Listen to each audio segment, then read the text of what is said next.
take me back to before FD was even thought of. What was your childhood like? Who were you before all of this? We have to be able to accept the fact that we're going to get crushed this year, but it's going to allow us to keep going because the teams will be around. But a mid-tier guy, and take Jonathan Hurst, for example. Anybody think he'd be going on a championship run this year? Jared is the only person in my life that has taken me past a certain level of anger that I've never been before. Oh, how so? I think what people miss about the computer-based judging is that even if you had a system that was completely self-contained, you still have to decide what the variables that you put in the system are, and those variables are preferences. We're seeing stuff like with E-Town, it used to be a very prolific drag racing track that decided that, what, drag racing's not doing as well, we're gonna go all in on drifting. Now, if more people started doing stuff like that, we would go away from NASCAR drag country into country that would be more accepting of drifting events. Gotta stay fresh like a brand new whip, that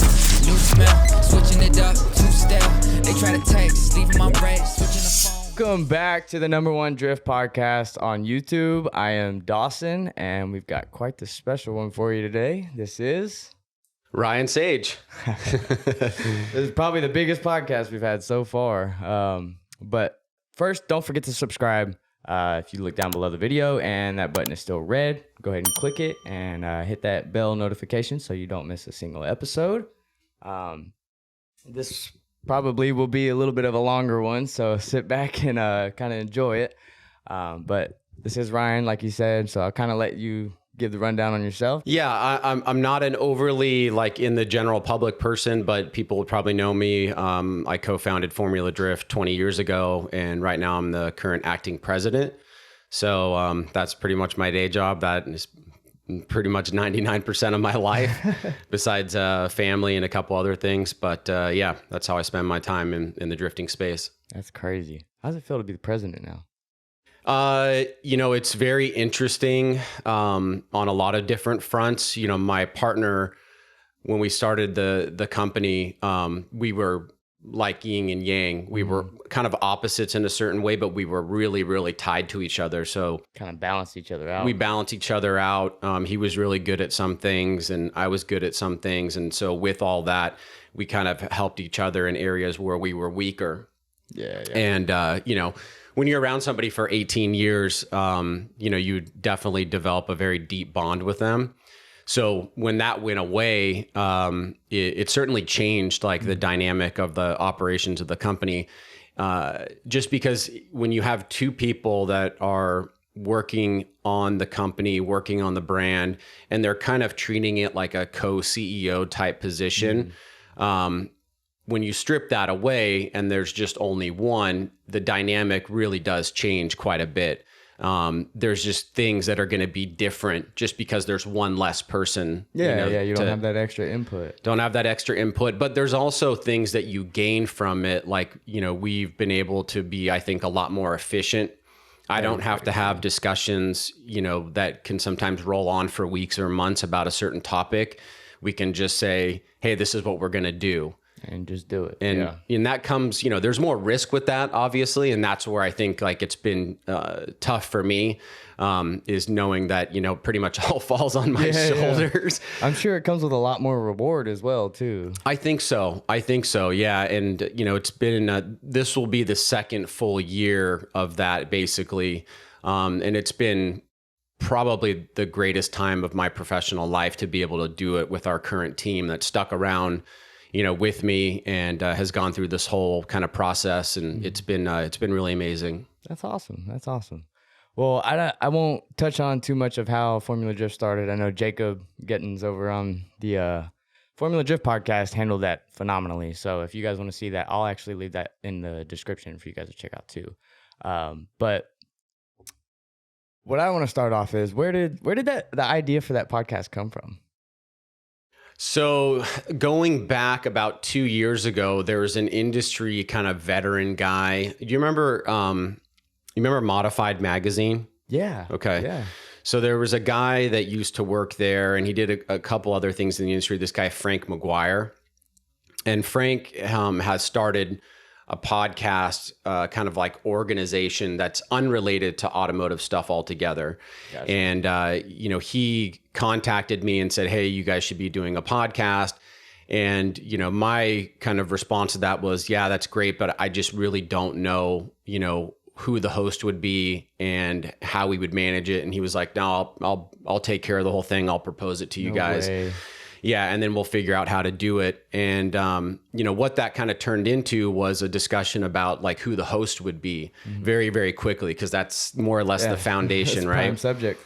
And, you know, I really didn't have a real idea. You know, people like Jared maybe that could have done it were just way too busy. Yeah. And it needed to be somebody that was on brand with us. And I remember it's got to be 5 years or longer ago, having a conversation with Jacob on his Piston Heads podcast. Oh, and I just remember his voice like being very distinctive to me. And also I was like, wow, this kid is really well researched and he's pretty smart. And I said, Frank, why don't you talk to Jacob? And, you know, a couple months in, we started rolling through it. And the next thing you know, Jacob was kind of heading the podcast. And then we, you know, announced it, I think at SEMA of last year, something like that. So it took a while to like kind of develop, but I think Jacob's doing a great job.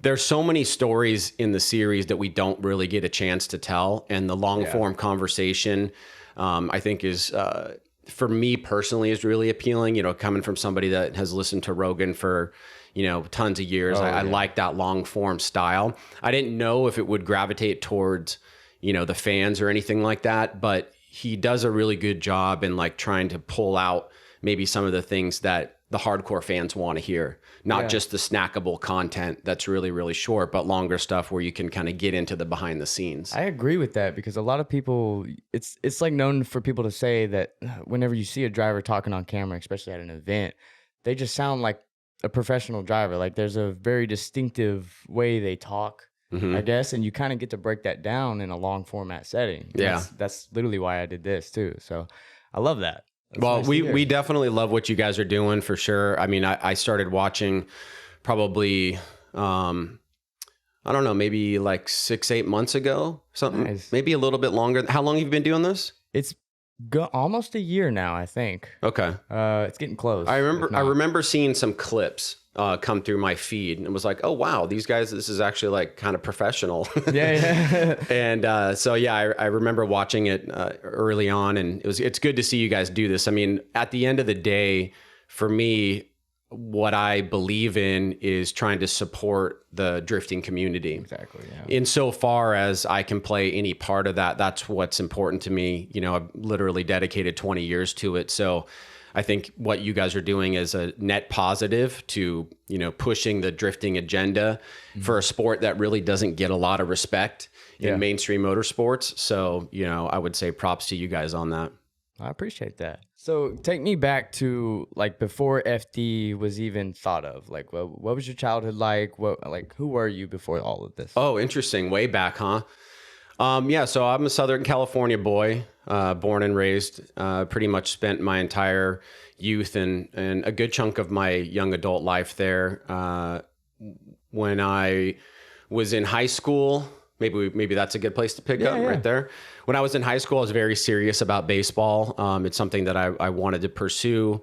And I planned on trying to do that. I had also, like around the age of 15, started snowboarding as well and became that's cool. super addicted to that. I grew up in a religious family, so my family wanted me to serve a Mormon mission. And I didn't end up doing that, and it caused some problems, you know, within the family dynamic. I got some family friends that went through that same thing, yeah. And so what it kind of led me to do is make some hasty decisions. I moved out of my house after I graduated. I pretty much stopped playing baseball, and I moved up to the mountains in Northern California. Gotcha. In South Lake Tahoe. And so I stayed up there for about a year trying to pursue snowboarding. I actually took my car that I'd built up there. At that time, I had a 1998 Honda Civic that had an Integra front clip on it and a B18 in it. So I actually took that up there, which is kind of crazy. And it's funny because the irony of this part of the story is how I eventually got into drifting. 'Cause that's my next question then. So where you started from the Honda days, I guess, right? To approaching drifting. What gave you that itch to even join it? Because it was very early in the days of drifting. Yeah, There it's wasn't more much going on. about the path of how I got there. So when I was in Tahoe, I happened to get on a chairlift and sit next to this guy that was like, chatty catty, and we were talking and and come to find out he was a event producer in Southern California for Oh, cool. a car show company called Vision Entertainment, and they did a show called Hot Import Nights, is what people would know about. And I told him about my background, and I grew up doing some DJ stuff with my dad, and I had cars, and I'd actually been to one of their events as well. And he was like, "Well, if you ever come back down to Southern California, just why don't you hit me up?" Mm-hmm. So I thought about that, and after being up in Tahoe for a while, you get a little bit of cabin fever. I'd spent some time up there. It was really hard to kind of see what the path forward was going to be for me, like from a financial standpoint, like how I was going to support myself and stuff like that. And I had some money saved up. In fact, I actually won a car on The Price is Right. No way. You were on The Price is Right. Yeah. And so I sold that car and I used some of that money to move up to Tahoe. That's hilarious. If you go way back in my Instagram feed, there's a clip of it in there. Oh, I'm going to find it. Yeah. Dude, I bet you guys could use this to get around. A new van.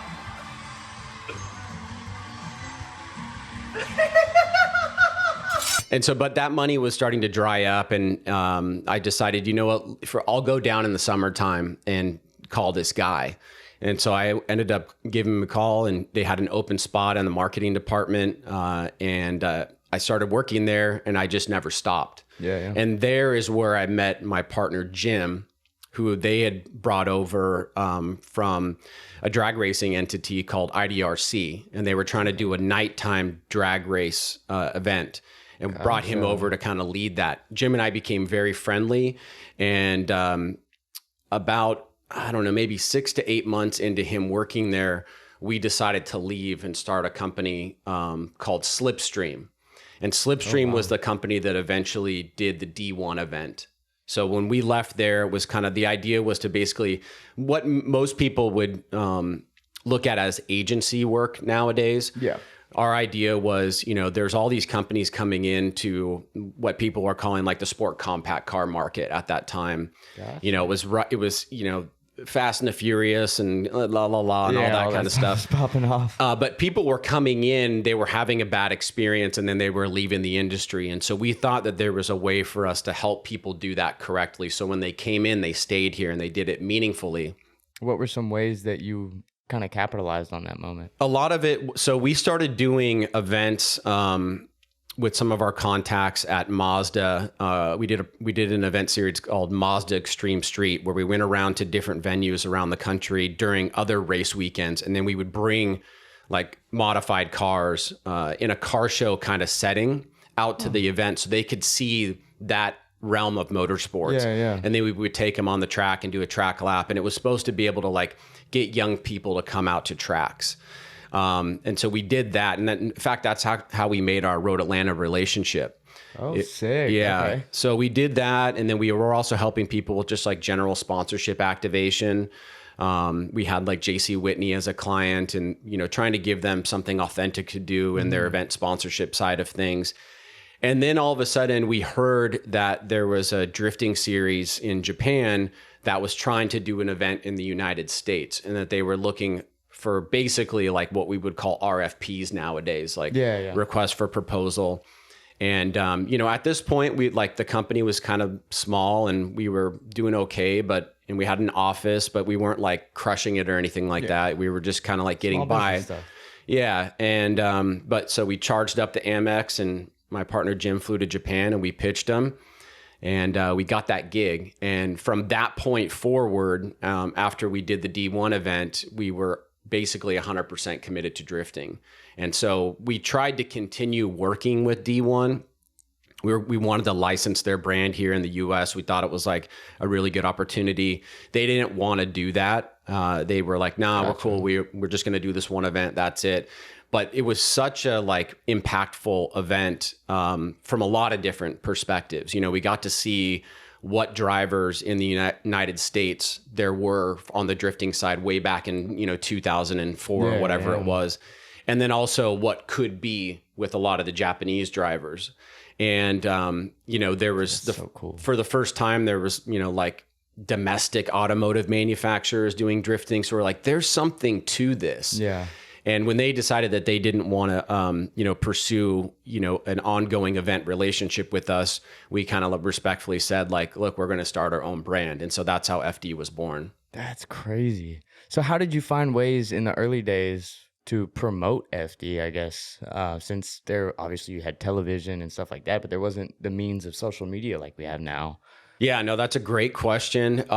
So when I was working at Hot Import Nights, I learned a lot about like grassroots and guerrilla marketing. That was our primary means of getting people to know about our events. And even like stuff that seems so archaic nowadays, like, sending mailers to people's houses, hand-to-hand flyering. We didn't really have a lot of money for like big ad buys or anything like that. We were doing a little bit of radio, but we were leaning into the relationships. I think in the first year we had 4 events. We had Road Atlanta, an event in New Jersey, Sonoma, and Irwindale. And we knew that we could handle Southern California because we're from there. Yeah. And then with Road Atlanta, it was a partnership event at the beginning. They were coming on and being like a co-promoter. And so we had 2 rounds that we had to do well, the Northern Cal event and then the New Jersey event. And we had enough contacts there and enough people that we could work with, like on the grassroots guerrilla marketing side, to try to get the word out about the event. So what were some of like the, I guess, biggest mistakes y'all ended up walking into getting FD started? Lots of stuff. I mean, we didn't care about, budgets back then. It was just, this is what we're going to do, racking up, a bunch of debt or, running into a situation where, cash flow becomes a problem because, you have sponsors that are paying you, but they might be paying you in the fourth quarter, and you have all these events that are in the first, second, and third quarter. Work. We didn't care about any of that because we just we believed in it. And so, that's a different mindset. It was very much like an entrepreneurial, hit the ground running, hanging up banners at your own event and, being sweaty and dirty and all that kind of stuff. But those kind of things, I wouldn't necessarily say that they were mistakes, but it was the naivety that we had that probably helped us in the end, because I think most people would just kind of see the writing on the wall and be like, this is way too much work for not that much of a return. Why don't you guys just focus on your agency stuff? There were other mistakes that we made, I think, in like the competition side of things. We were trying to replicate a little bit of what the Japanese series was doing from like a judging perspective and from a competition perspective. And we quickly realized that we kind of needed to build our own identity. There were definitely things that we, in hindsight, we could have done a lot better if we just focused on what we wanted the brand to be. But because drifting had such a strong Japanese heritage, we wanted it to be authentic to that. And, we wanted to make sure that people felt like what they were getting involved in was something akin to what was going on in Japan, because they'd been seeing that, in Option Video and Option Magazine for so many years. And I probably think we lost a lot of time in developing the brand the way that we eventually wanted to develop it by, not necessarily saying, well, what is our brand identity and how should we go and do these events? Because it was very quick that it became clear that like drifting in the US was just different than what it was in Japan. Oh yeah. Totally different politically, even from a competition standpoint, from the car build style, all that kind of stuff. And so I would have leaned into that if I had that to do over again. So would you consider yourself a little bit more style oriented as far as your cars and stuff go? My personal? Yeah. Is that how your taste is? Or do you just care about performance, the way it drives? My relationship with, aftermarket and performance has definitely changed over the years. I mean, I grew up riding dirt bikes, so I was all about like loud noises and fire and explosions and, stuff like that. Awesome. And when I got my first car, it was actually a Chevy S10 extended cab that I lowered and put a sound system in it. And I quickly kind of realized, I was like, wow, this sucks. It's not very fast. Yeah. I remember reading some journals that I had like, oh, being so excited. I can't wait until I can drive. And, the day you turn 16 or whatever, blah, blah, blah. In fact, I actually got in a car crash the very first day I got my license. Oh, shit. Because I realized I liked driving fast. And so my next car was, more like of a performance-minded car, which had some aesthetic elements to it, but it was much more focused on going fast. And, at that time in my life, I really liked like canyon driving and things like that. Oh, yeah. So I was doing that. But then in Southern California, drag racing really was coming on the scene at that time. And there was a huge drag racing underground in Southern California, about 15 to 20 minutes from where I grew up. And so my buddy and I kind of pivoted into that. And that's more or less how we got our exposure to the industry very early on. That's crazy. Okay. So I would consider that more performance oriented, like the way the car drives rather than the look of it. I guess so. Yeah, I haven't really given that much thought, but I think just the evidence that's popping up in my head right now makes me think that. I want to know who you are, man. That's what I'm trying to get into. You shy away from the camera a lot more than I would say most people. At your level in the industry. So I kind of made a conscious decision to not be out on social media all the time. There's a part of my life that I want to have for myself. And when social media kind of came online, there were certain things that I just felt like, that I didn't want to share, for the general public. I don't even think I've posted on social media, like on my Instagram account, for like 2 years. And there's some reasons for that. Like when Instagram came online, there was a lot of incoming stuff that I was getting that was having an effect on family members and girlfriends and things like that. And, it kind of bothered me a little bit.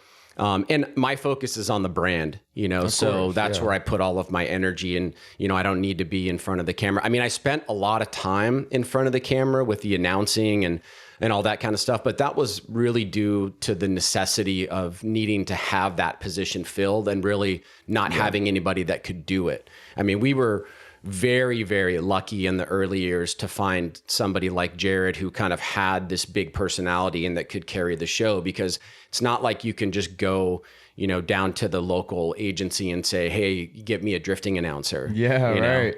And he's loved, man. Everyone in the crowd loves that guy. He's loved so and cool. hated. Yeah, loved and hated.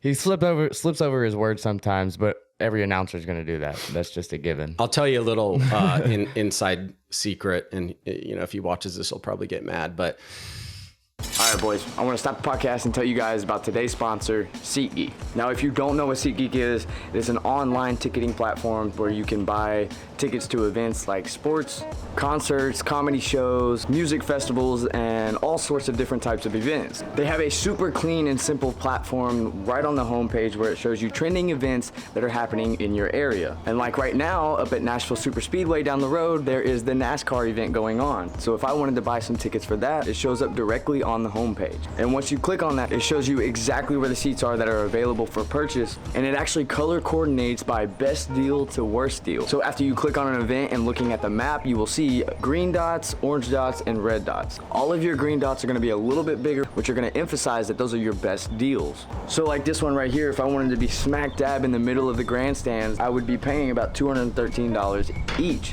which is the best deal possible for this event. And you can see that there's an orange dot up in the top left corner that is obviously not as good of a seat, but it's the exact same price as that best deal. And all of these orange dots are going to be your moderate pricing. SeatGeek is one of of the best online ticketing platforms, and they want to make it as easy as possible for you to enjoy these events at the best price possible. And that's why on top of that, they're willing to offer you guys $20 off of your first ticket purchase on SeatGeek. And this is the absolute most important part. So whenever you get to the checkout screen, you want to scroll down a little bit to where it says have a code. You're going to click on that and you're going to type in Circle of Drift in all caps. And this is going to secure you your $20 off. I know you guys are looking at some of these events happening around you. Go ahead and take advantage of this special offer now. So thanks again, SeatGeek, for sponsoring today's video. Let's get back to the podcast. Jared is the only person in my life that I know of, that I can remember, that has taken me past a certain level of anger that I've never been before. Oh, how so? Because he's like a brother to me. And you know, we've spent a lot of time behind the scenes, like producing the television show and being in the commentary box together and stuff like that. And he has his attitude is not so much as a boss-employer relationship, but as a friend relationship. And sometimes, you know, that can rub me the wrong way a little bit. And I've learned to deal with it over the years. And he's like definitely like one of my best friends for sure. But it's just funny, like the times when I have risen to anger, you know, have been with Jared. Oh, that's awesome. That's a good story. I like that. Well, has there ever been any moments like in where you were unsure if you were able to keep FD alive, but you kind of pulled it through? In a sense, or has it always been kind of dead set? Like you knew you were going to keep it alive no matter what? No, I mean, you know, the first few years, so 2004, 2005, 2006, 2007, we had a fairly good runway going on, but like we weren't crushing it or killing it or anything like that. Nobody was getting rich. You know, we were happy just to be not losing money. And, you know, because we knew that success is kind of like a hockey stick, right? It's like the first half, people will quit on the first half of the hockey stick. So 50%. The next 49% is still flat. And that next, like, whatever percentage great way to will quit. put it. The 1% at the end, so 50, 49, the 1% at the end when the hockey stick starts going up, that could be 20 years later. And so we believed in that. And, but by the time we got to 2007, then we had the 2008 crash. And that we should have died from that for sure. But we went through this crazy exercise where we're like, well, what's the least amount of money that we could run the series for? Because overnight we lost like 40% of our sponsorship dollars. Oh, wow. Yeah. And quite frankly, the fans were really the ones that kind of kept the series alive during that time, because even as the economy was crashing and people are losing their homes, they were still coming out to these events, which was crazy. So we figured out a way to like cut a tremendous amount of money. We also took in some investment from an outside partner, and we kind of bridged the gap from 2008, 2009 to 2010. So that was definitely a time where like any normal business should have been dead. COVID, we should have been dead as well. That was the worst it ever got, for sure. Really? Yeah, COVID was insane. Because I mean, it's not like the economy was bad. Yeah. It's that there was no economy. Everything was just shut down. Yeah, there was no money flow. And that was a lot of sleepless nights.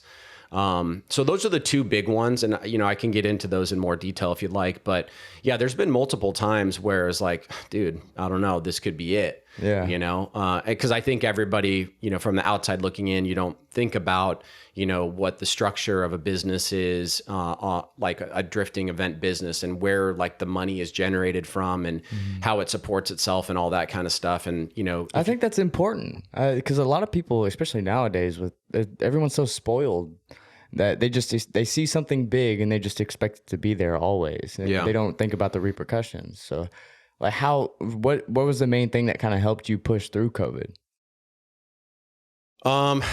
Well, you know, we had to accept that we were going to lose a lot of money in that year. And then to do the calculus and say, if we don't do something in 2020, more than half the teams will die for sure. Because the way that their business is structured is off of sponsorship and prize money. So if they can't deliver on sponsorship, then they can't get that sponsorship. So if that goes away, they're dead. And we knew that there was maybe 1 or 2 teams that could potentially pivot and do like a bunch of social media stuff and try to like, you know, bridge the gap from 20 to 21 or whenever COVID was going to end. But we knew the majority of them would go under. Yeah. And so we had to make the tough decision to say, if we believe in the sport over the long term, which at this point we're already at year 17, right? Yeah. We have to be able to accept the fact that we're going to get crushed this year, but that it's going to allow us to keep going because the teams will be around if we do that. Gotcha. And so that's why how we came up with the, like, you know, the double header concept where we still had the 8 events, but we had them at 4 individual events. And that allowed us to check off the 8 events. It allowed the pro spec guys to have something. It allowed the teams to be able to activate their sponsorship because we were still doing the broadcasts and all that kind of stuff. And what everybody kind of had to buy in was well, maybe there might not be any people there. And sure enough, there wasn't. I think we had one round where we were allowed to have people, and it didn't really make a difference. You know, it was I think it was Texas Motor Speedway, because they double booked us on that weekend with something else. It was a total nightmare scenario. That shit show. Yeah, because we were originally booked on one date, and then I think they got pressure from NASCAR to move us because people were so worried about like the leftovers of like whatever remnants of COVID from somebody else's event. So they didn't. Yeah, it's when you think about it in hindsight, you're like, it's nuts. And so we got moved off of that date, and then what ended up happening is they put everybody in the big grandstands, which is like a half a mile away. It was a complete, total bad fan experience. So, but long story short is basically it was just a live production broadcast plus social media year that year. And we knew we were going to take it on the head, but we kind of had to if we wanted to keep doing this. Yeah. Well, I'm definitely glad to see you kept it alive that way. That's pretty crazy. I didn't realize it got that bad. Well, it turned out to be the biggest blessing in disguise because everybody else like in the event space, in our general event space, just shut down for the year. And, you know, there were very few entities that were doing stuff like, you know, Major League Baseball was doing something. NASCAR did a few races. There were some other series that did like a broadcast specific thing. UFC was like the biggest one, which we have a close relationship with their parent company. And they basically, you know, they just needed to put on fights. And so we looked at that and we're like, well, we just need to be able to do our 8 events. How do we do that? And, you know, the calculus is like, well, look, you can't rent the venue, pay for the live stream, pay for staff, pay for salaries and all that kind of stuff, and then not have the amount of sponsorship that you would normally have and have 0 ticket income and not lose your ass. So that's just, crazy. You just have to make that decision. But what ended up happening was because we were one of the only groups that was doing anything in the space at that time, we captured an incredible amount of market share of new fans. Okay. So when we got to 2021, it just went like that. Yeah, just skyrocketed. Yeah. There's a lot more people jumping online. That's for sure. I think YouTube itself gained, millions of viewers during COVID. So totally. I'm sure that just shot y'all up as well. Yeah. Just like every other creator. People were spending a lot of time at home. They're watching, you know, as much content as they can, whether it's like Netflix or stuff on YouTube or whatever. But we saw, you know, just these incredible growth spikes in all facets of the business from 21 on. And a lot of the thinking behind that was, well, yeah, you're going to get that initially because people have been like locked up and they really want to go out and do something. And that will probably tail off by the time you get to 2022. And 2022 was another crushing year. So I attribute that to the fact that during COVID, a lot of new fan eyeballs were on the sport. And then they were like, this is cool. And then they kept coming to the events and kept watching. Yeah. That's awesome. Well, so like BC Racing has actually just joined with the podcast. So cool. How has some of those sponsors like BC and even like Air Force? That's wild to me. My sister's in the Air Force. I'm from a military family. So how have those sponsors kind of, I guess, progressed you through that stage of COVID? You know, we've been very, very lucky with sponsorship in general. I mean, there's years, sponsorship always ebbs and flows for the most part. But, you know, we have so many partners that have been around for 10, 15, and we almost had Falcon around for 20 years, you know, and that would be a day one partner. So it does, you know, at the period of the time of the industry that I grew up, I think this will help answer the question. There was 4 different drag series that were competing against each other in the market at that time. And what was happening is you have like a Steph Papadakis that was committed to one series, but then he would jump around and do some of the other events. Gotcha. And so what would happen is a fan that wanted to see Steph, or a fan that wanted to see Ed Bergenholtz, right? Ron's brother that runs a team that runs the Nitto team right now. A fan would go to an event and then they wouldn't be there because they were doing something on another event weekend. All of those people in drag racing, the Bergenholtzes, the Papadakises, all of the founding members of a lot of the, you know, the car part companies that we work with now, recognized that that was way too much competition, and it ended up killing the sport. Like nowadays, there really is no import drag racing. Yeah, you don't see it hardly ever. And so there was a valuable lesson learned there because it was hot for a while. It was really, really hot for a while. But because they were all competing for the same market space, they ended up essentially killing each other.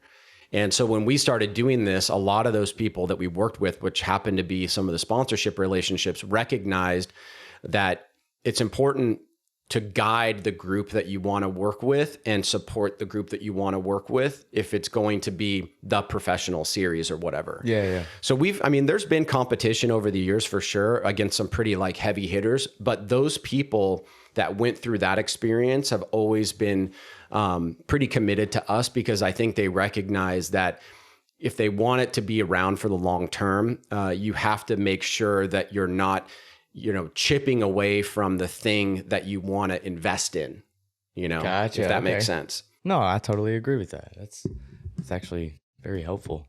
Well, what are your thoughts kind of on how rapid the cars have changed over the years to now? Because now they're just, I mean, they're insane. It's kind of like, how far more can you go from here? So from the beginning to now, what's your thoughts on the car change? They are insane. I actually think the cars of 2023 are a little bit less insane than they were, say, 2 or 3 years ago, strictly from a horsepower perspective, because there was like the horsepower wars going on for a while. Yeah. And what people recognize is that it was just too much horsepower from a drivetrain perspective, and also from, you know, literally burning off a set of tires after one lap. So we had guys like, you know, Peter Vinsek and James Dean that would say they had this amount of horsepower, but when they were running it in the event, they were running it down probably to like 800, 850, something like that. Yep.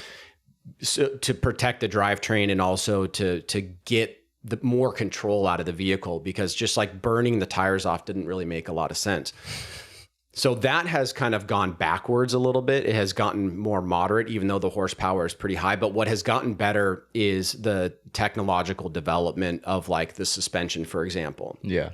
That has definitely made a big, big difference in guys trying to find ways to keep max angle in the car, but still have forward bite, and how to marry up the chassis that you choose, say with the tire that you're using. Because part of the thing that we've always tried to promote is that when you see a car drifting on a track at one of the events that we go to, those tires you should be able to go buy at a store. Yeah. That's been something that is not very regular in motorsports, right? Like you're not going to just go down and buy, you know, a racing slick, F1 racing slick, or what they use in NASCAR, whatever.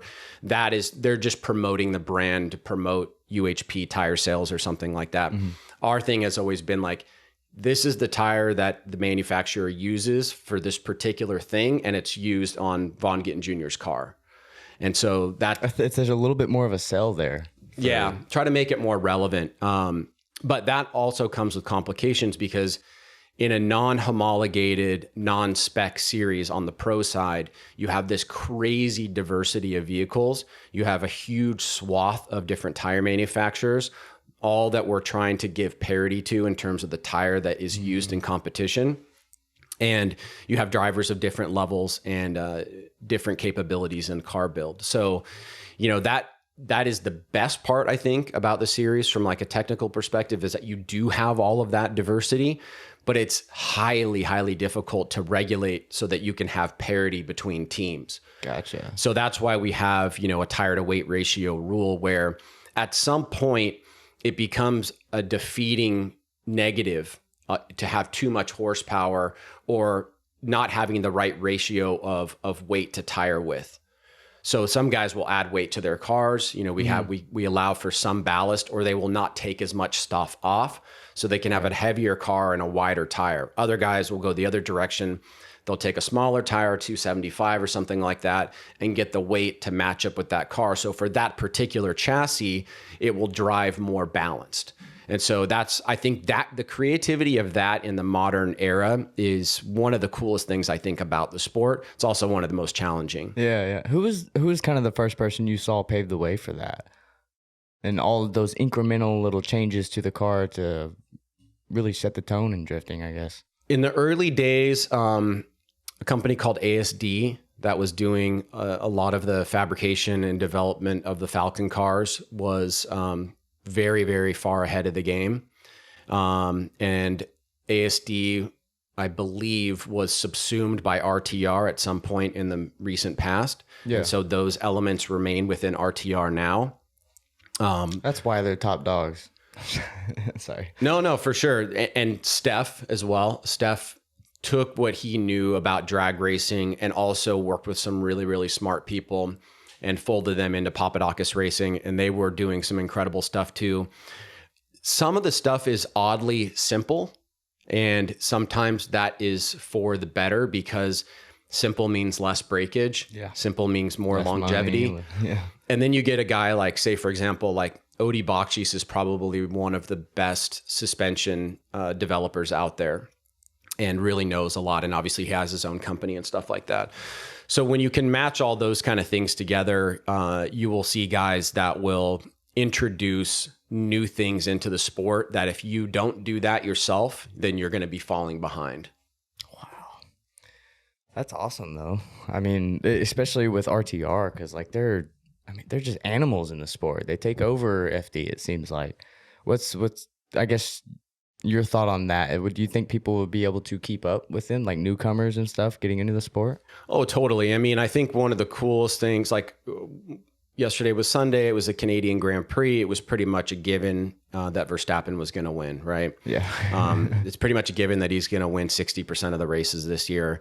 It's a guarantee that Alpine and some of the lower level teams, if they get one podium, it would be a miracle. And if they get a few points, that would be a huge accomplishment for them. The reality of the sport is for the top tier teams is pretty much decided out of the gate. It's going to be Red Bull, Ferrari, and Mercedes, and that's how it's going to be. In FD, like what you saw last year in particular, is we had 7 different winners over 8 rounds.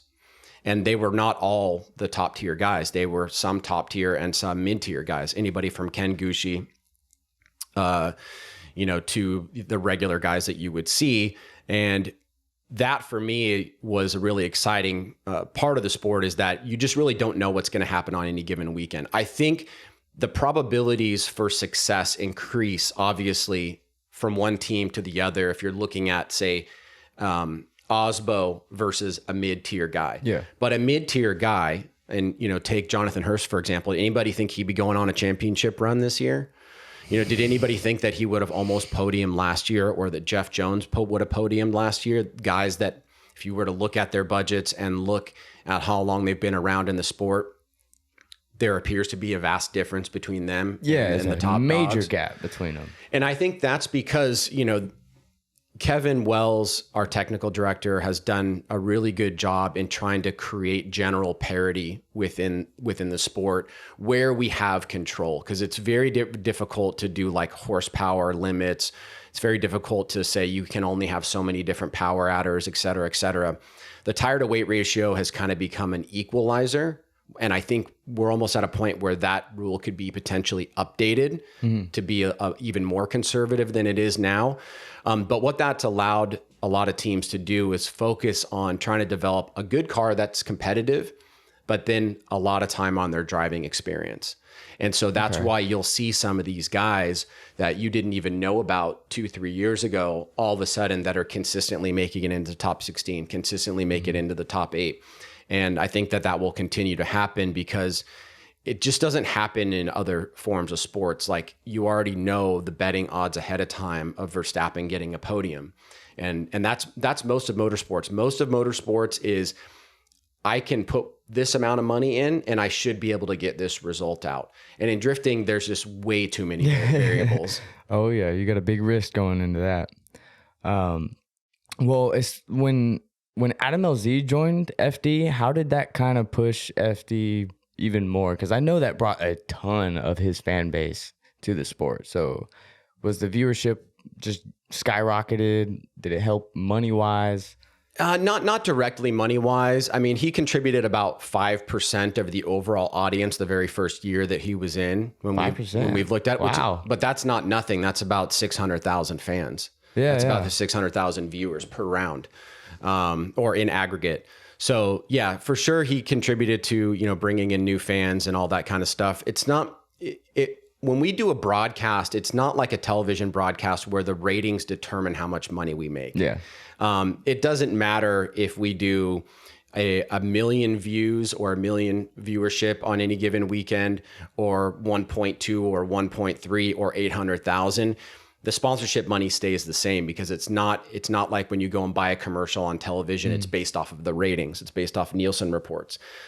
So what it does is it just allows there to be more attention, and hopefully with more attention, other things come about, whether it's partners that he has or partners that are interested in what used to be a fledgling sport, but is now like a considerable player in the motorsport space. It does stuff like that. But there's not a direct like, oh, Adam comes in and all of a sudden we're getting a check for X, Y, and Z. Yeah, I just want, the only reason I brought that up was to prove a point, because I see that on the internet a lot, that people will say LZ brought most of the fans, and then like if LZ gets knocked out, majority of the fans leave the event and all that stuff. I just don't think that's true. I think you carry your own fan base. We've always had a very strong online fan base, and we do that analysis to understand, like, okay, you can. So right now the big thing is the Brazilian guy, right? Yeah. And he is in a similar kind of percentage shift as Adam was. When Adam would get knocked out of competition, there were a few events where like 5% of the audience would fall away. We would go from say like 45,000 concurrents down to 40,000 or 37,000 or something like that. And that was pretty consistent. Now not so much. People are tuning in whether he's at the event or not. And the new focus is the Brazilian audience is, when their guy gets knocked out, they will leave kind of in that same percentage. So, like in any other sport, whether it's a Conor McGregor fight or whether it's, a personality or athlete that has a big presence, they are going to make a contribution in some way, shape, or form. Of course, yeah. And what that does to the sport is sometimes kind of hard to tell, but it is important that athletes are building their programs in such a way that they're getting as much exposure as they can. And that's why like our business model is like kind of a one of one. With the way that we do it is very, very unique relative to other sports. And it allows those guys to come on site, film, distribute content, monetize that content and all that kind of stuff, which is basically called a shared rights relationship that we have with teams. And so that's something that's always been really important to us. And it allows the cycle of growth for drivers and athletes to be able to continue over time. That's nice. I like how it shifts like that with the Brazilian and all that, but that's funny. We have a lot of newbie viewers out here, and one thing I wanted to touch on is I think it's a lot easier to get into Formula Drift than people make it out to be. Mm-hmm. So if someone just completely new getting into the sport, like how difficult would you say it is to get into FD if they had the drive from day one? Okay, so if tomorrow I wanted to wake up and be a professional baseball player, mixed martial artist, any sport in the world at all, I couldn't do it. Exactly. I couldn't even find a path to go doing it. It would be futile for me to even try. However, I could potentially go to my local pro-am and go and drive there and go to one that's a licensed pro-am for Formula Drift, win an event or two, and then receive an option to get a license into Pro Spec. That's how easy it is to get into the FD domain. From there, getting from Pro Spec to Pro, you have to finish in the top 3. It used to be the top 8. That's how Adam actually made the jump so quickly. Is he was a top finisher in one of the local pro-ams that we were affiliated with. He took that into Pro Spec. In the very first year, he was a top 7 driver, and we allowed the top 8 to go to Pro. That year was the COVID year. And so he was always kind of concerned with, the number of events doubles with Pro. But in the COVID year, it was the same markets, double the events.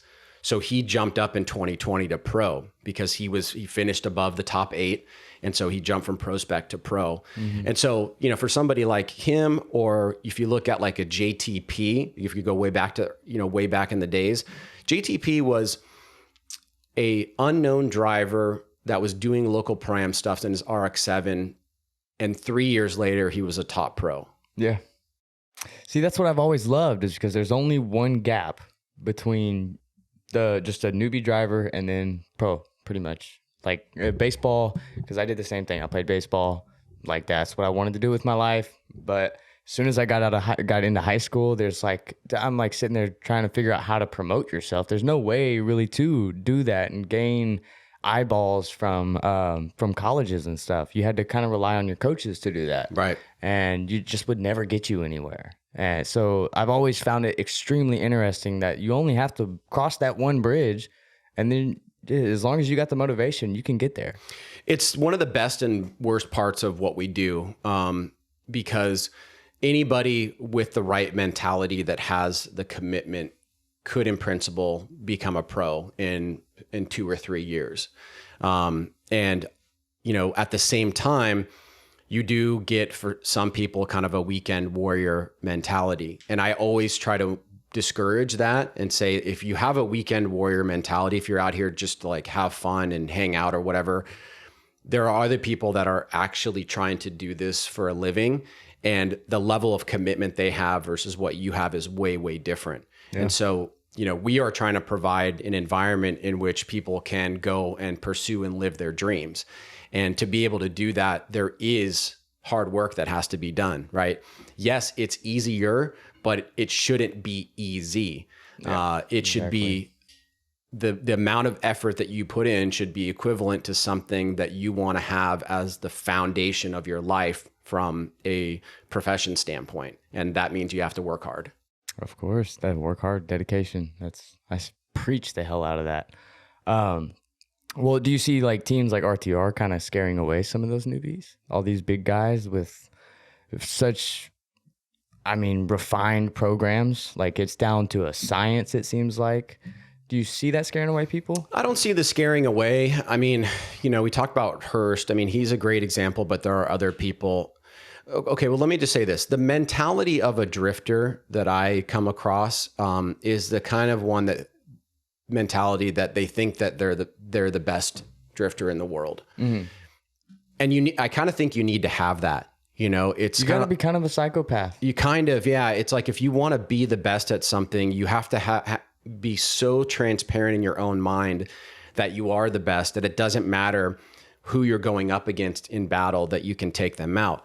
And if we just, talk about Hurst, for example, Hurst probably has a budget like this relative to the RTR budget, right? How in the hell can he compete against those guys and beat those guys? Yeah, and he's doing the same floor with them too. It's crazy. And it really comes down to the level of commitment, working with the right people, getting the good car set up, and then you can play. A lot of guys can play. And it's one of the things that I think is the coolest aspect of the sport, is that somebody literally can jump in and, take the drifting world by storm, so to speak. Mm-hmm. So And that's not to say that people that haven't had the success are not working as hard. It's just like anything else in this world, there are going to be levels to the game. Yeah. Oh, yeah. Well, speaking of levels, you kind of seem to up the level of like equipment and stuff for FD to help judges and stuff like that. Do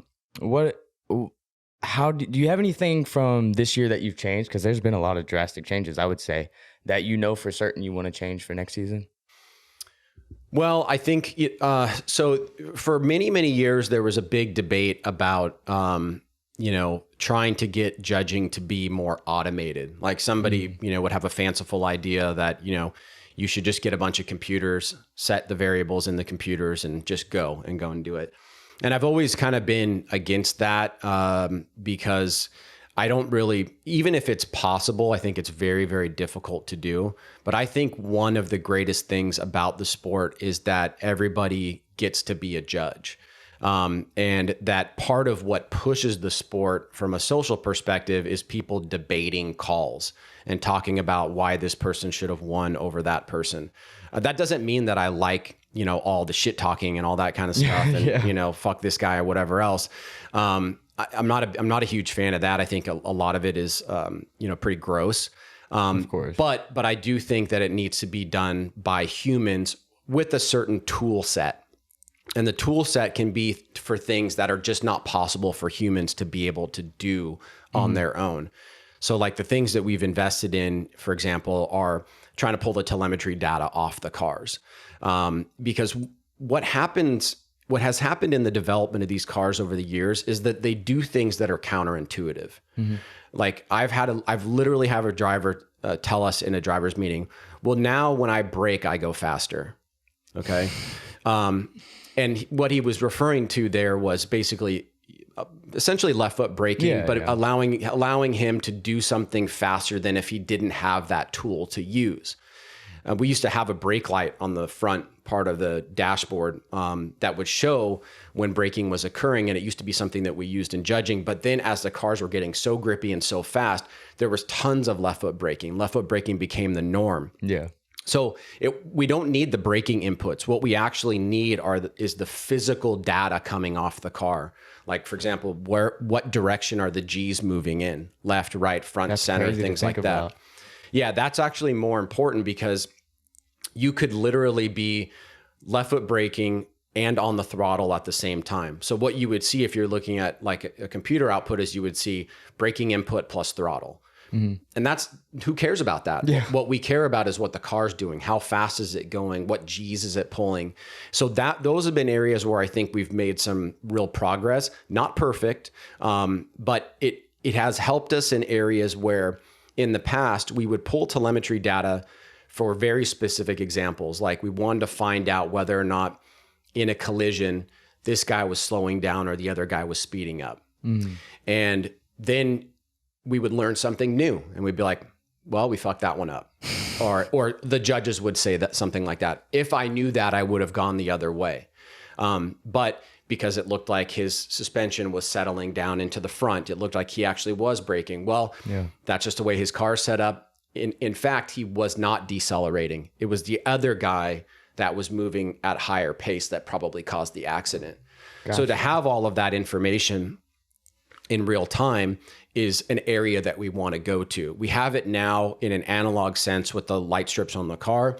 And we do have telemetry data that is being pumped off that we're about, I would say maybe 60 to 70% of the way through the development of that. You've probably seen those things pop up a couple times on the broadcast. That's basically telling us, throttle, G's, and a couple other inputs and speed that allow us to deduce what might have happened if cars get into a collision, because it's always the collisions that are the most controversial. Oh yeah, and I like the one with LZ and Matt Field up on the bank. Wasn't that Orlando or something where Matt Field had slowed down a little bit on the bank and LZ kind of went a little too low. Yeah, this last round where they had to call a timeout or something for it. I don't remember what happened exactly. What happened with that is that basically the LZ's team protested. That's okay. They said that the reason why Matt got that win was because you attributed LZ going down the bank to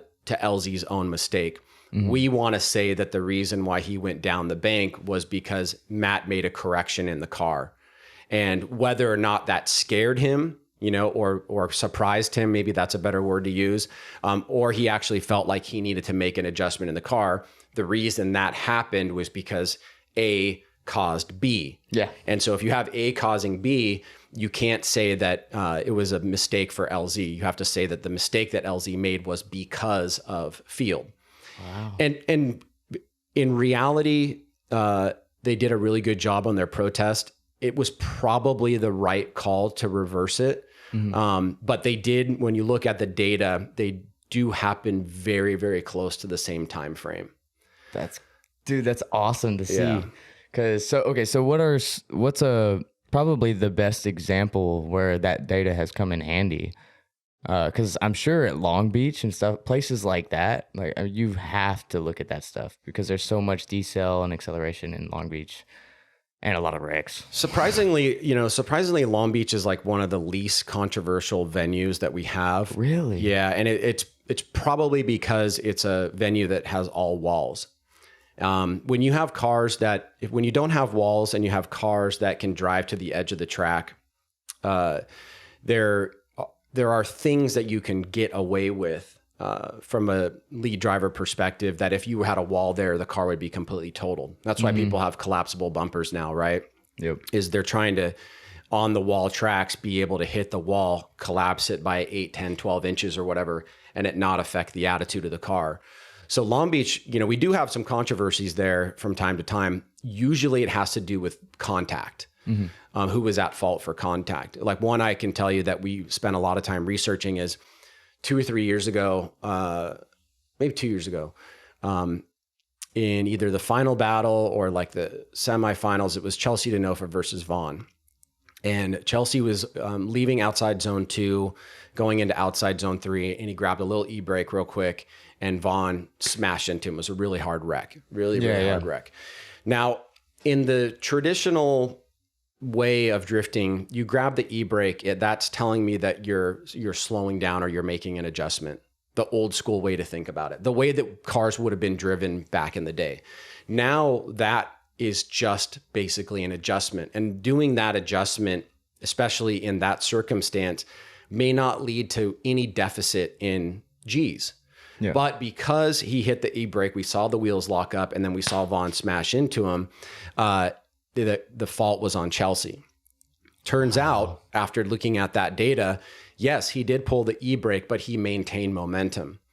And Vaughn his closing rate was a lot faster than it should have been. Chelsea was going through at like 57 miles per hour, and Vaughn was going through at like 63. So Vaughn had a faster closing rate. Yes, Chelsea did pull the e-brake, but it didn't affect his momentum. That call should have been against Vaughn. Gotcha. So those are the things that we learn in hindsight when we do like an after event analysis, because it is so difficult in the modern era to use human eyes with a human brain, human processing, and be able to tell you very minutely what's going on with these cars. We can give you the general idea. We can see when big mistakes happen. But when you're talking about very fine grain analysis, you do need some assistance from, data that's coming off the cars. Yeah. I think the data is very important. But I would agree with you on that sense. I still think there has to be somewhat of a humanity standpoint with the judging, or else then it's just robotic. I feel like you'll have more issues after that. And then you don't get everyone's input, like you said, in the comments where people are arguing, debating it. Then you get to make your judgment call off of that without even asking anyone. Yeah. And make the changes in the future. And then that progresses your viewership. Well, I think what people miss about the computer-based judging is that even with that, if you had a system that was completely self-contained, you still have to decide what the variables that you put in the system are. And those variables are preferences. You have to decide, whether it's duration of proximity and angle, line, and all of that stuff in like an algorithm, essentially, plus those two cars doing both of those things at the same time on different laps to be able to determine an outcome. So if you don't agree with those preferences, as a fan or as a driver, you're not going to agree with the outcome. It's ironic, isn't it? Well, actually, along the lines of the judging thing, I've seen a lot of I have to bring this up, but a lot of the comments have gotten upset about Jonathan Cash's recent events and how he got judged. So can you explain some of those calls and what was going on, I guess, to make those calls? I don't know. I'm not really prepared to, I guess you'd have to which ones are you talking about? Like one at Road Atlanta? I know he was upset about that one. Yeah, that's the main one that I've seen. I think there was another one, but I couldn't comment on that one, to be honest. The one that I have most front and center in my mind was the one against whoever he got beat by in Orlando. I think it was Field. No. Was it Field? There was... man. No, Field was Atlanta. Field was Atlanta. Okay, yeah. Field dropped 2 tires at the top of outside zone 2. You know, it was clearly 2 tires. And I think Jonathan put a lot of weight in that because he did go off course. But, you know, I think the judges, I don't like to speak for them, but when we do like look at these things afterwards and we have conversations, I can at least represent a little bit of, you know, what I think that they would be trying to say there is that, you know, Jonathan sometimes sacrifices a lot more than he needs to get things done. And, you know, in Orlando, when it was Osbo, when he was chasing Osbo, he gave so much proximity in certain areas, but he gave it up by taking a much, much tighter line. Mm-hmm. And Osbo did not do that. He gave a little bit less proximity, but he had a more of a mimicking effect. So from like an aesthetic perspective, it's going to look like Jonathan is like crushing it or whatever. But then you look at the outside zone of the last outside zone on Orlando, he's completely inside that zone for about 3/4 of the zone. So then the question becomes is why would you incentivize proximity but poor line?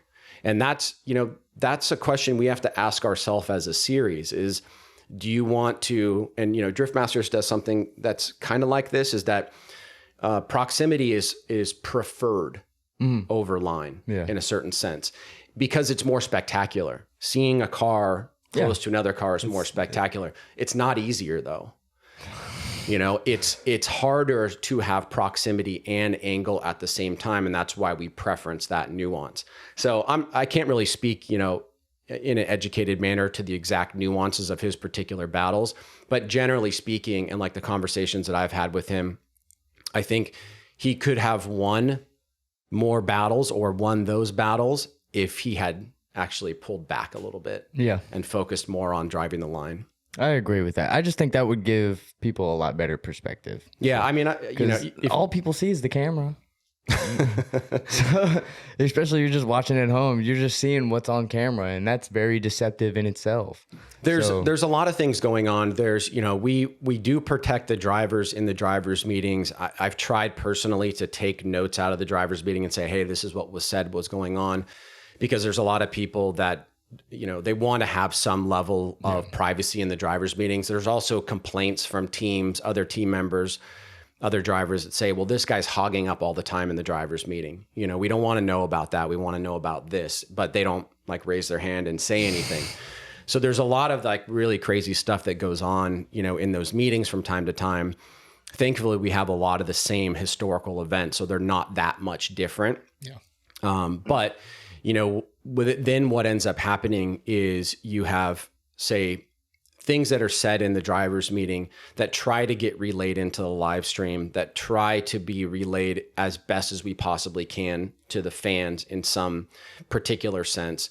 And then there's also just like the general criteria, right? And so if you don't have all of that, I could see how people, you know, would have differences in opinion. But I've already known that for 20 years. Like there's no such thing as universal agreement in a judge sport. There just isn't. I mean, we do polls in our live stream where literally a guy spun out on the first run and he'll still get 15% of the vote to win. That's insane to me. So it's just people picking their favorite driver at that point, I think. And every close call is going to be debated, you know? And so like, I sleep a lot better knowing that there's nothing that I could do to change that. The only thing that I think that I can do is to take things that we've learned in the past or specific data points that we want to get off the cars and make those available to the judges. So then that way, because people trust computers more than people. If a computer's telling you that you're decelling, it's much more impactful than a judge saying, I think you were decelling. And we've had that. We've had that before we had the technology we have now. There was a super controversial call with Vaughn and it's always Vaughn and Odie in Erie, where it looked like Odie was decelling, and then Vaughn hit him in the last corner. Turns out he wasn't. There was some very, very, very minute,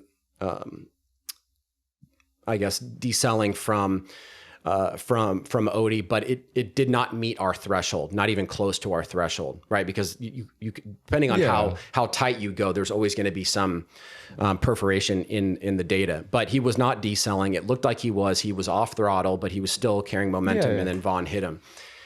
So that's something where you have something that looks counterintuitive. Oh, the driver's off throttle, and then the other guy made contact with him. Yeah, but the way that these cars are built, they can maintain momentum even when that's not happening, or when that's happening. And so just because you have a perforated smoke line doesn't mean the car's slowing down. That was not the way that it was 10 years ago. There's so much that goes into it now. It's insane. Jinx. Sorry. But I'm glad I brought that up then, because that'll give the viewers a lot better viewership when it comes to the judging. Well, I hope. There's always going to be those cunts out there, but well, what are your kind of aspirations for the future of FD? I know it's come a long way, but do you have any dead set goals of where you want to be, say, in 5 years, 10 years, another 20 years? So once I got into the position that I'm in now, I really did focus a lot on what a 5-year plan looked like. And we would do that, generally speaking, when my partner was there, but it's something that I really wanted to do. Like, we also didn't have like a company like motto and things that help behind the scenes say, well, what are we all about? What is the company? What does it represent? What is it trying to do? But the biggest thing is I want to be a platform in which people can pursue and live their dreams. And that means that you have to be able to use Formula Drift as a foundation for your occupation. And that means making those guys professionals. Now, one of the hard parts about being able to be working at a shop and then 3 years later being a pro kind of means you missed out on business school. Kind of means that you may not necessarily have the appropriate business acumen to be able to run and manage a program for sponsorship, social media, blah, blah, blah, all that kind of stuff. Yeah. So we get a lot of that. We get a lot of guys that are very talented with incredible driving ability, but don't really know how to put together a sponsorship proposal. So we've had to work through that, quite a bit. On the other hand, you have guys like, for me, Vaughn is the most successful drifting athlete in the world. Because in the very early years, he had a really well-paying job that he decided to quit and focus only on FD and drifting. Oh, wow. And he went through a crazy period of learning about what it takes to be able to get dollars from sponsors and run a program. And he did that extremely well. And now there are people in very high positions of power that basically call him the modern day Carroll Shelby. Now that's crazy, right? He has his own brand with Ford. He has long-term partnerships and sponsorships, so much so that he could take a year off or do half of a year and still let his team run and do all that kind of stuff. Way. All you need to do is look at how somebody like him or Osbo or Turk or any of the guys that have been around for a while are doing their things uniquely, individually, and recognize that it's possible, that you can make a living out of this sport with FD as a foundation. It's like people have been doing it for a long time. That doesn't mean it's easy though. Yeah. So my goal is to try and give people the foundation where that's possible and to do that at scale. I would like to see all 32 teams be able to say that the majority of my income comes from my activities within FD. And, we're not far off of that, but we're nowhere where I would like to be. And so, that just means investing more in the sport, investing more in resources and things to kind of like grow what the business is. And so that when you get plugged in as a driver, yes, you still have to work hard, and you should work hard, but you can make a living out of this. So that's like goal number one. Goal number two is like slightly tied to that, but it's different in scope. Is just how do we expand? How do we grow, say, the number of rounds? And that is one of the most challenging topics, because the United States is NASCAR country. Oh yeah. There's approximately 1,300 tracks in the United States, many of which are dirt tracks. And about 20 of them could have an FD event at them out of that many. And so there's a very limited inventory of drifting specific venues that meet all the things that we have on our checklist to do events. So, and out of those 20, we're already going to 8 of those. So there's like 12 left, basically. Oh, wow. And, what you're seeing stuff like with E-Town, not to timestamp this or whatever, but E-Town next weekend used to be, a very prolific drag racing track that decided that said, you know what, drag racing's not doing as well. We're going to go all in on drifting. Now, if more people started doing stuff like that, we would go away from NASCAR drag country into country that would be more accepting of drifting events. Yeah. We don't have any problems booking events at venues. We pull enough to be able to do that. But from ingress to egress to internet connection to grandstands to appropriate track layout to being in the right market, there's all these things that make it very, very difficult to just go and say, oh, we need to go find an event in Arizona. We need to go find an event in Tennessee. Yeah. It's hard because the tracks are not there. Okay. What's the most common thing you run into with it not being up to par, I guess? Like with Utah, I think that's a phenomenal track. I think that was a score on doing that one and keeping that going. So I can tell you so Utah is phenomenal. The reason why it is phenomenal, but it has some downsides in terms of scalability, is that it has a massive paddock space. So it can accommodate both pro and pro spec. Now, when you have that, it makes it much easier for us to add events. If it only has space for, say, like pro, like Orlando, for example, which we had to move pro spec out of, makes it much more difficult because it can only be a pro round that goes there. If you have paddock space, but it's not paved, we can't go there, because if it rains, then we get rigs that get stuck, and none of the sponsors want to activate in venues where there's mud all over the place. So it has to have appropriate paddock space, and it has to have paddock space that is paved.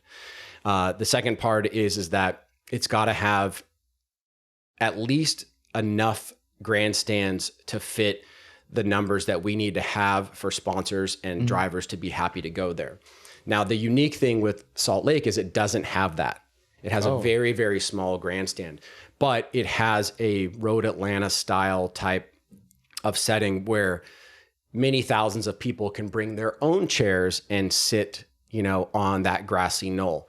That's very, very uncommon. Yeah. So, you need the grandstands, you need the appropriate paddock space, you need the right internet connection. It needs to be in a market that people want to go to, right? It needs to be in a market that we can actually pull fans from. If we go and do an event somewhere and we get 1,500 fans, and we spend, tons of money to go there, it's going to be considered a failure. And, it also has to fit in with what the drivers are doing, because, our event series is not an event series where we say, if you drive with us, you can't do anything else. So we give them the freedom to do that, and they go and do other things. So for us to add an event, for them to be interested in it, it takes a lot.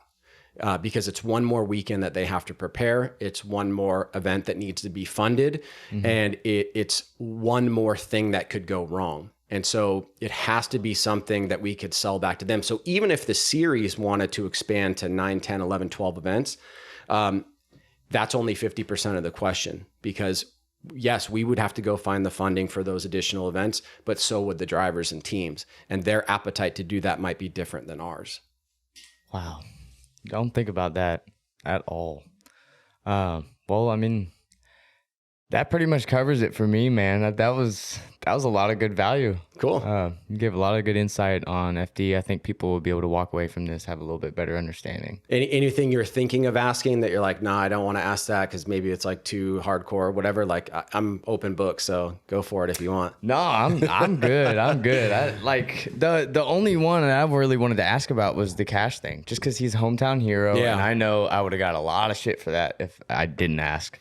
You know what? I should have had you like ask me ahead of time if you wanted to review any of that stuff, and I would have. So when we come back from an event, I basically have a folder that has all the runs in there, and then I select those runs, and we have a private group chat with our driver steward, the 3 judges, and then Kevin Wells, our technical director, and we say, all right, we want this battle, and this battle.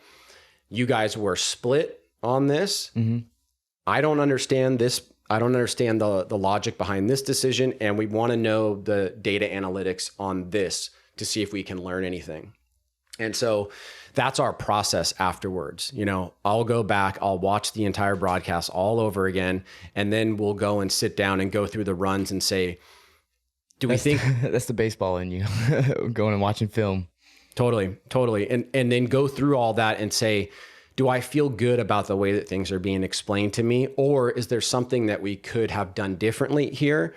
Was this the right call?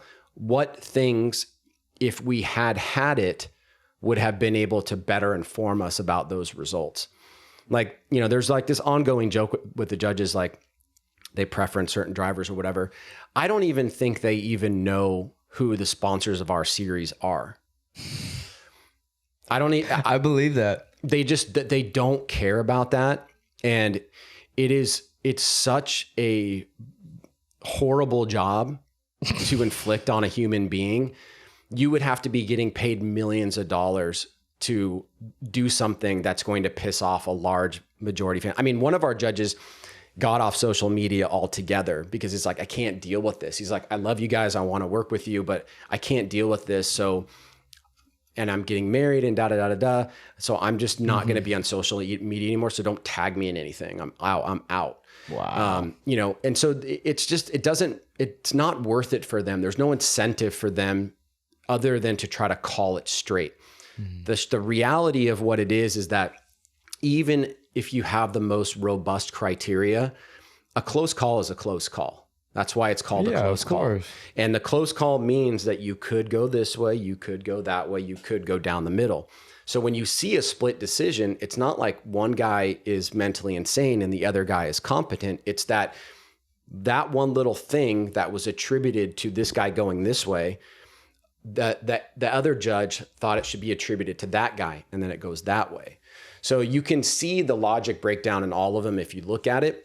And I say that saying that there's been certain calls in the history where I'm like, I don't agree with that. Yeah. You know, I have to be honest about that and say, was this the most consistent application of our rule set? And if it is, okay. If it wasn't, then hey, we've got work to do.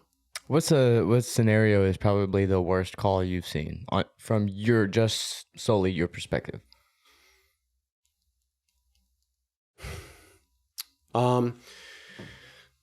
I don't know if worst is the right way that I would call it. There's 2 that come to mind, okay. And for different reasons. One was in 2019, James Dean's last year, there was a very controversial battle, which consisted of 2 one more times with James and Forrest Wang at Irwindale. And Dean would have lost the championship had he not beat Forrest. And it actually, it was certainly very controversial.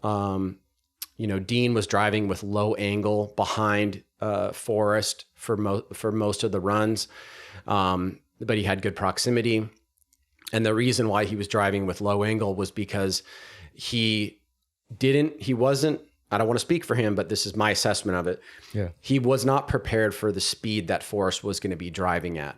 And so every single time he would get close and almost get out of drift and have to like reinitiate or re-engage. And it made the run look sloppy.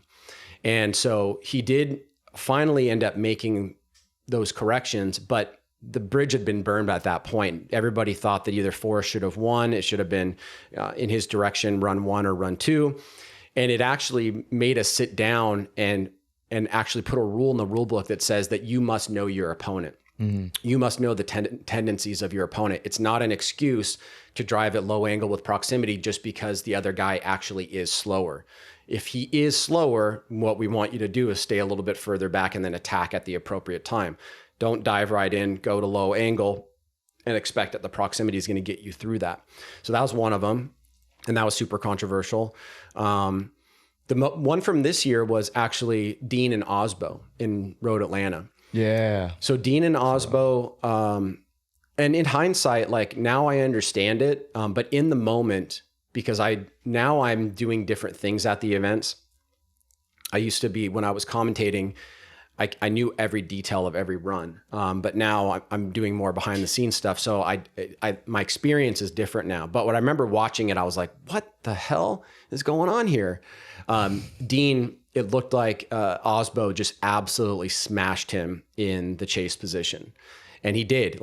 He was like coming across the finish line, actually edging past his nose. Like he was killing it in the chase, or apparently killing it in the chase.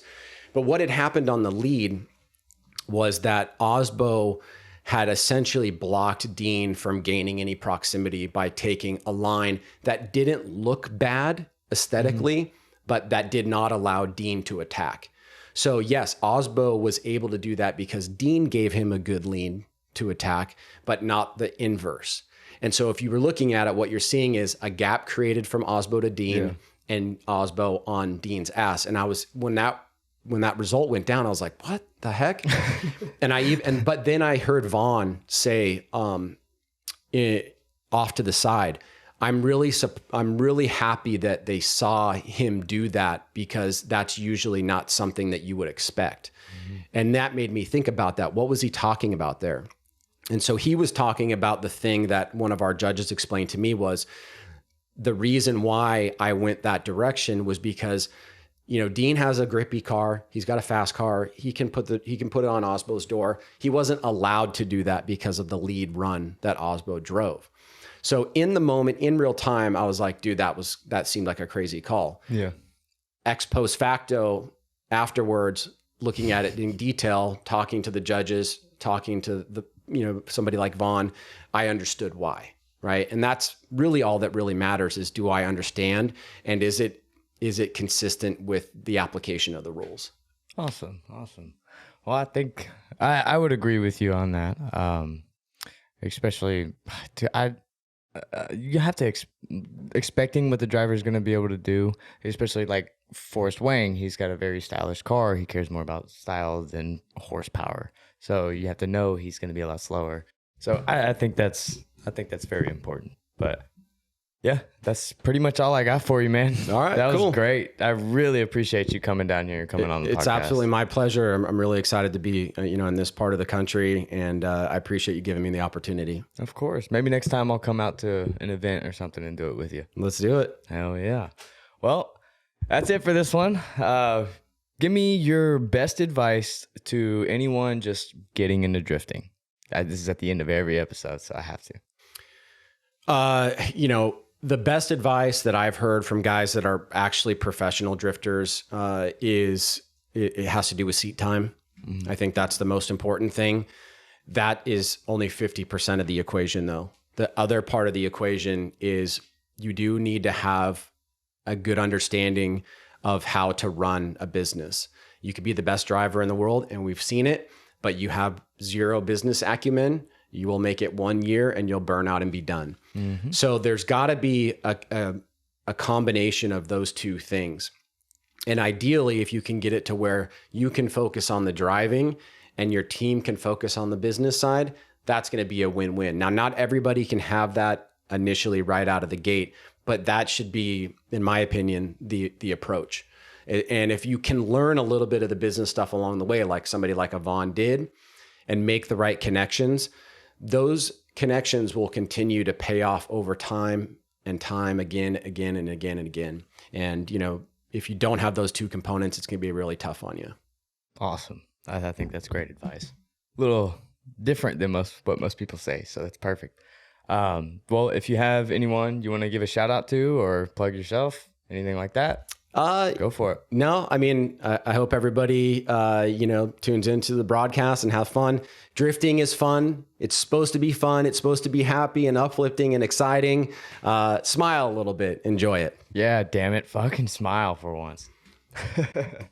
All right. Well, let me know who you want to see on next. Again, I appreciate it.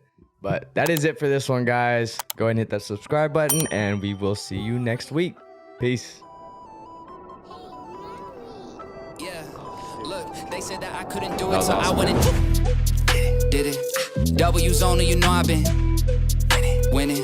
Top of the world, the globe is spinning. If you know, I've been on a mission. Go. Okay, let's get it. Got a little time on my hands like a wristwatch. I don't got time for the breaks and the pit stop. Race through the gridlock, take it like Chris Rock, right to the chin. Still